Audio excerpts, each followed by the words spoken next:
आज मैं आपको अभिनंदन देने आई हूँ कि जो 40 साल में नहीं हुआ वो आपने 5 सालों में कर दिखाया और डुमरियागंज की चौक पर बाबा साहेब अम्बेडकर की प्रतिमा को स्थापित किया।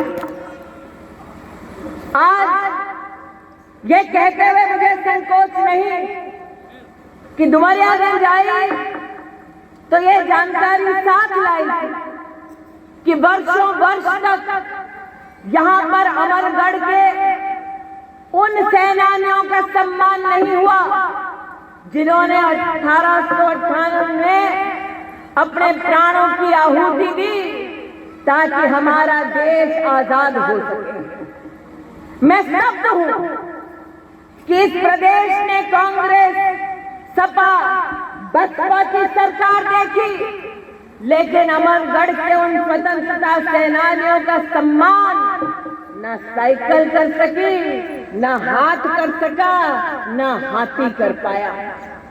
इसलिए आज इस मंच से मैं अभिभूत होकर आपको अभिनंदन देना चाहती हूँ राघवेंद्र जी कि जो आजादी के बाद आज तक न हो पाया डुमरियागंज में, वो आपने कर दिखाया। अमरगढ़ के स्वतंत्रता सेनानियों, उनके बलिदानों को आपने सम्मान दिलवाया। इसलिए डुमरियागंज की जनता 3 तारीख को पोलिंग बूथ पर जाएगी, उन सेनानियों की स्मृति में कमल का बटन दबाएगी और राघवेंद्र प्रताप सिंह जी को विधायक बनाएगी। मैं स्तब्ध हूं कि वर्षों वर्ष डुमरियागंज की जनता कहती कि 60 साल में मात्र एक ही नगर पंचायत डुमरियागंज के नसीब में थी। वर्षों वर्ष जनता ने कहा कि हम विकास से अछूते क्यों रहे, हम भी चाहते हैं कि प्रशासनिक ढांचा डुमरियागंज में ऐसा बने कि विकास के पीछे दौड़ना ना पड़े, विकास रूपी लक्ष्मी स्वयं डुमरियागंज पधारे हमें आशीर्वाद देने के लिए। इसलिए आज मैं राघवेंद्र जी आपका, सांसद जी का अभिनंदन करती हूँ। 60 साल में डुमरियागंज में एक नगर पंचायत नसीब हुई जनता को और पिछले 5 सालों में 2-2 नगर पंचायत डुमरियागंज को दिलवाकर आपने जनता का सम्मान बढ़ाया, प्रशासन को और सशक्त किया है। वर्षों वर्ष डुमरियागंज की जनता, डुमरियागंज का नौजवान अभिभूत था स्वामी विवेकानंद जी के कथन से, लेकिन स्वामी विवेकानंद जी की एक मूर्ति लगाने में पसीना छूट जाता था। वो नागरिक जो उस युवा शक्ति को प्रणाम करना चाहता था, जो संत को प्रणाम करना चाहता था, अपनी इच्छा मन में समेट कर रहता था। आज इस मंच से स्वामी जी की स्मृति में नमन करते हुए राघवेंद्र जी आपका अभिनंदन करती हूँ। जो कभी ना हुआ वो अभी हुआ। स्वामी विवेकानंद जी की मूर्ति की स्थापना का पुण्य का काम आपके कर कमलों से हुआ। मात्र विवेकानंद जी की मूर्ति, डॉक्टर अंबेडकर की मूर्ति नगर पंचायत बनाने में ही संतोष नहीं किया राघवेंद्र जी ने, राप्ती का आरती स्थल भी इस बात का संकेत है कि जनता की इच्छा कि पूजन हो भगवान की, तो उस पूजा आरती में कोई भी बाधा ना हो। भगवान के भक्तों का आपने सम्मान किया, इसलिए यही भक्त 3 तारीख को पोलिंग बूथ पर जाएगा, कमल का बटन दबाएगा, राघवेंद्र प्रताप सिंह जी को जिताएगा। मैं जानती हूँ राघवेंद्र प्रताप सिंह जी की बोलने की शैली थोड़ी अलग है, अनूठी है।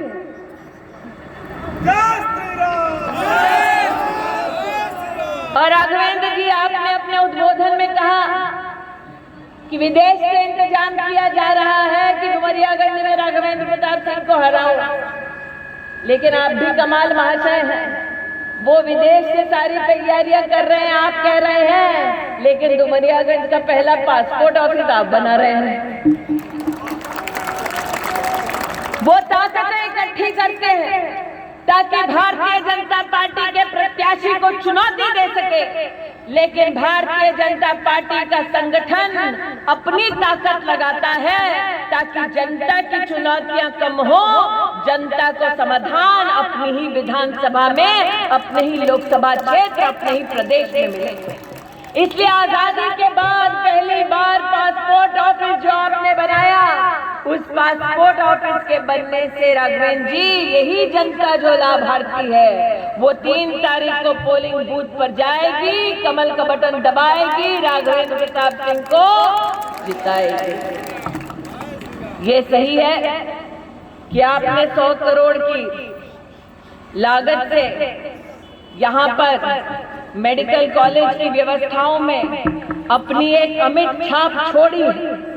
सच कहा जाए और गणित देखा जाए तो मात्र मेडिकल कॉलेज के लिए 227 करोड़ रुपया अगर किसी ने मुहैया कराया तो विधायक जी और सांसद जी ने कराया। सच यह है कि डुमरियागंज में 1,15,000 वृद्धा महिला दिव्यांग पेंशन को अगर किसी ने दिलाया तो भारतीय जनता पार्टी की सरकार ने दिलाया।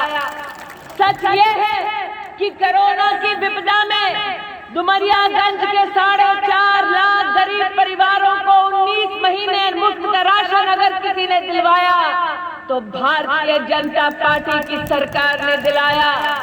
सच ये है कि डुमरियागंज में 22,000 परिवारों को जीवन में पहली बार पक्का मकान अगर किसी ने दिलवाया तो भारतीय जनता पार्टी ने दिलवाया।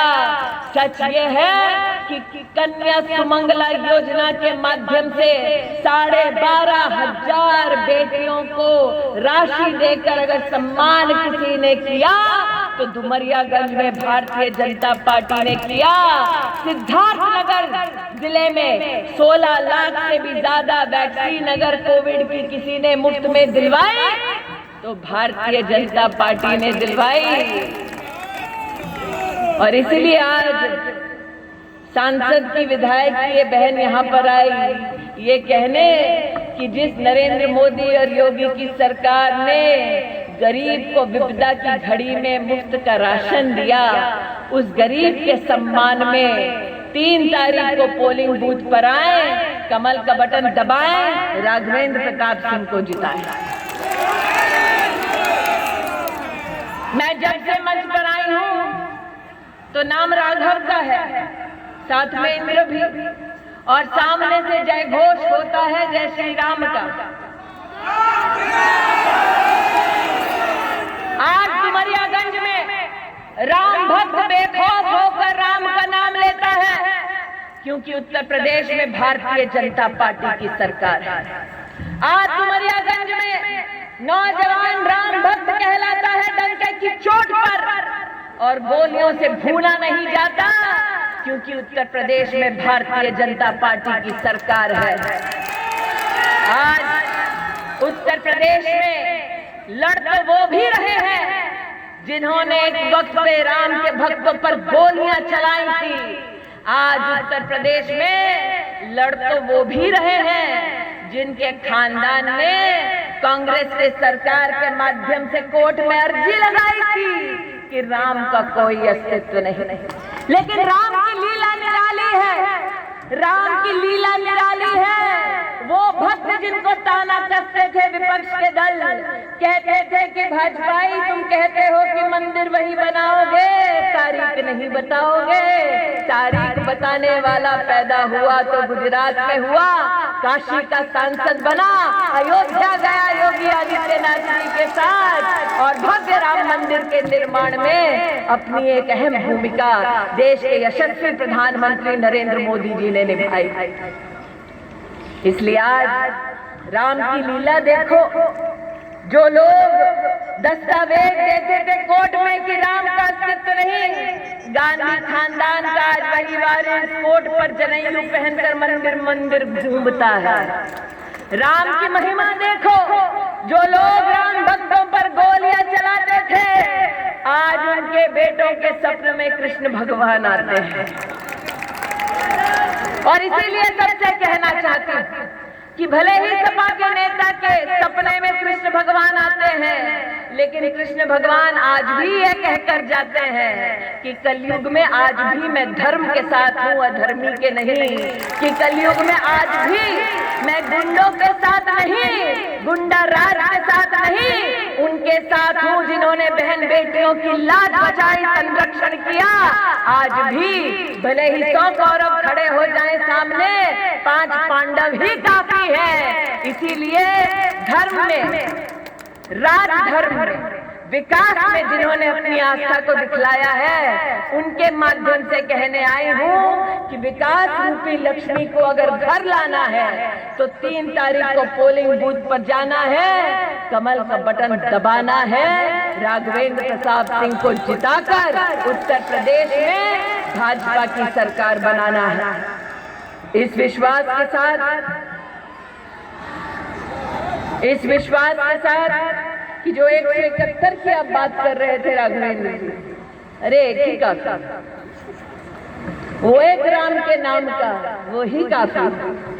इस विश्वास के साथ कि वो वोट जो विकास के लिए पड़ेगा, वो वोट जो मेडिकल कॉलेज के लिए पड़ेगा, वो वोट जो पासपोर्ट ऑफिस के लिए पड़ेगा, वो वोट जो 2 नगर पंचायतों के लिए पड़ेगा, वो वोट जो स्वामी विवेकानंद की मूर्ति के लिए पड़ेगा, वो वोट जो डॉक्टर अंबेडकर की मूर्ति के लिए पड़ेगा, वो वोट जो अमरगढ़ के सेनानियों के सम्मान में पड़ेगा, वो वोट पड़ेगा कमल को।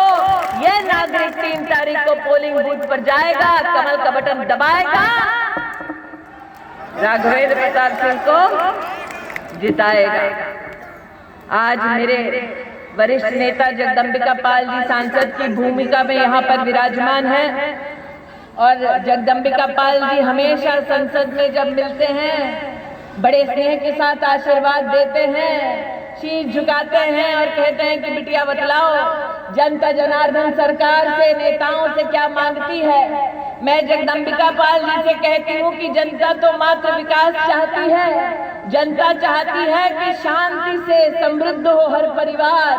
और जगदम्बिका पाल कहते हैं कि जब शांति और समृद्धि की कल्पना करती हो तो बिटिया बताओ क्या पाती हो। हम कहते हैं कि लक्ष्मी माँ का चेहरा सामने आता है। और लक्ष्मी की खासियत क्या है भाई और बहनों? लक्ष्मी की खासियत ये कि लक्ष्मी जब घर आती है तो साइकिल पर बैठकर नहीं आती। लक्ष्मी जब घर आती है तो किसी का हाथ पकड़कर नहीं आती। लक्ष्मी जब आती है तो हाथी पर चढ़कर नहीं आती। लक्ष्मी आती है तो कमल पर बैठकर आती है। इसीलिए अगर लक्ष्मी को घर लाना है तो कमल का बटन, लक्ष्मी को घर लाना है तो कमल का बटन, लक्ष्मी को घर लाना है तो कमल का बटन, कमल का बटन। और किसको जिताना है? किसको? तो राम भक्तों को, राघव को जिताना है। 3 तारीख को पोलिंग बूथ पर आना है, कमल का बटन दबाना है, भाजपा की सरकार बनाना है। बोलो भारत माता की।